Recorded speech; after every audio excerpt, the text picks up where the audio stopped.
A Lei Geral de Proteção de Dados já está em vigor no país e para explicar melhor sobre os pontos dessas novas regras, a gente conversa agora com o advogado especialista em direito digital, Pedro Sanches, do escritório Opsi Blum. Tudo bem, doutor? Muito obrigado por estar aqui conosco na Jovem Pan. Obrigado, é um prazer pelo convite.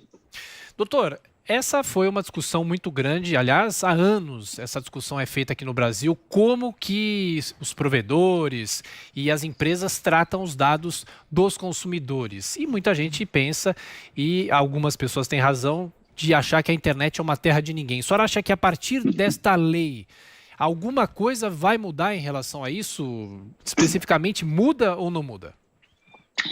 Muda, claro.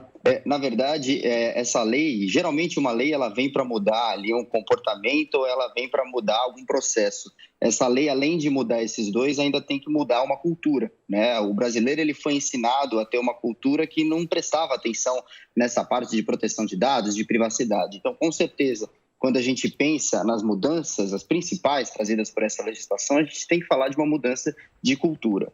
E, claro, uma mudança de cultura ela vai trazer como decorrência prática uma mudança de uma maior transparência e quando se tem uma maior transparência, uma maior importância do povo brasileiro em relação a esse tema, também muda o comportamento das empresas e o respeito das empresas com relação a essas informações. Então, sim, a mudança ela é cíclica, mas ela começa a acontecer desde agora.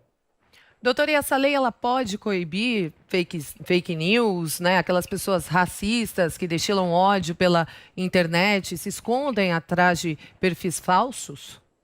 Na verdade, essa legislação ela fala e foca única e exclusivamente em proteção de dados pessoais, né? Ela vem para trazer um maior controle, uma maior gestão ali ao usuário, nós, pessoas físicas, que temos ali os nossos dados pessoais utilizados nas mais diversas aplicações, não só na internet, essa lei também se aplica aos meios físicos. Não é o intuito dessa legislação coibir fake news, né? Para isso que a gente tem ali um projeto de lei específico que caminha ainda para votação.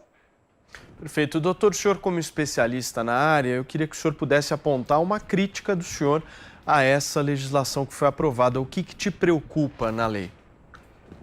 Perfeito. Na verdade, vários pontos me preocupam na legislação, mas acho que um dos principais é ainda a ausência de regulamentação sobre a maior parte dos pontos da Lei Geral de Proteção de Dados. Na verdade, essa lei ela é composta ali de 65 artigos, e se a gente for analisar o texto e entender quais destes pontos ainda precisa de algum ponto de complementação, de regulamentação, a gente vai ver que quase metade da legislação ainda precisa disso. Então, adaptar-se a uma legislação que traz tantas mudanças, inclusive culturais, como eu acabei de comentar, sem ter ali uma completude de direcionamento sobre o que exatamente devemos fazer, é muito difícil, né? É uma coisa nova, então é muito difícil se adaptar, às vezes, quase que no escuro, quando a gente fala de alguns pontos específicos. Ô doutor, como é que uma lei dessa entra em vigor sem ainda estar esboçado como vai funcionar a autoridade da proteção de dados? Como uma agência reguladora desse setor, inclusive o governo fala que os integrantes dessa agência vão ter que ser sabatinados pelo Congresso Nacional. Por que é necessária a criação dessa figura, dessa agência para regular tudo isso? Então, por que a lei entra em vigor antes de existir essa figura jurídica, essa figura para comandar o trabalho da fiscalização, enfim? Na verdade, a entrada da LGPD em vigor foi quase que uma novela, né? A gente teve uma série de discussões e isso levou até uma instabilidade ali com relação a esse tema, mas de qualquer forma, a entrada da LGPD em vigor nesse momento foi fruto de uma discussão quase que política, né? Por isso que a gente teve ela entrando antes da Autoridade Nacional de Proteção de Dados, que vai ser o órgão ali responsável por não só fiscalizar, mas também educar a população sobre como se importar e como se comportar perante desse tema.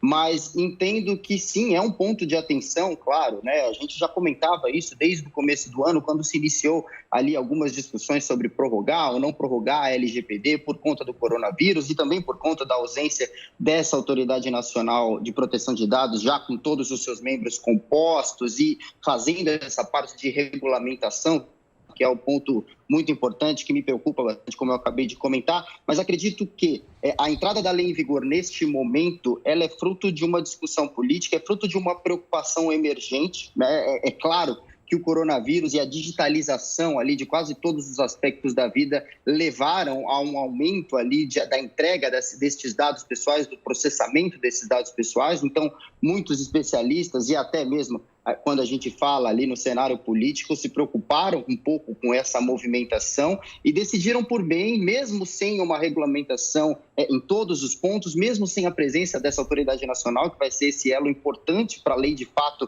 começar a ser exercida da forma correta, colocar a legislação em vigor para que, desde esse momento, já a cultura e esse tema já vire uma pauta quando for a discussão, né? Então, certamente foi fruto de uma discussão política, mas também fruto de uma preocupação com um aumento expressivo ali relacionado ao processamento de dados pessoais. Perfeito. Doutor Pedro Sanches, advogado especialista em direito digital. Mais uma vez, obrigado por estar aqui conosco e um excelente fim de semana. Até a próxima.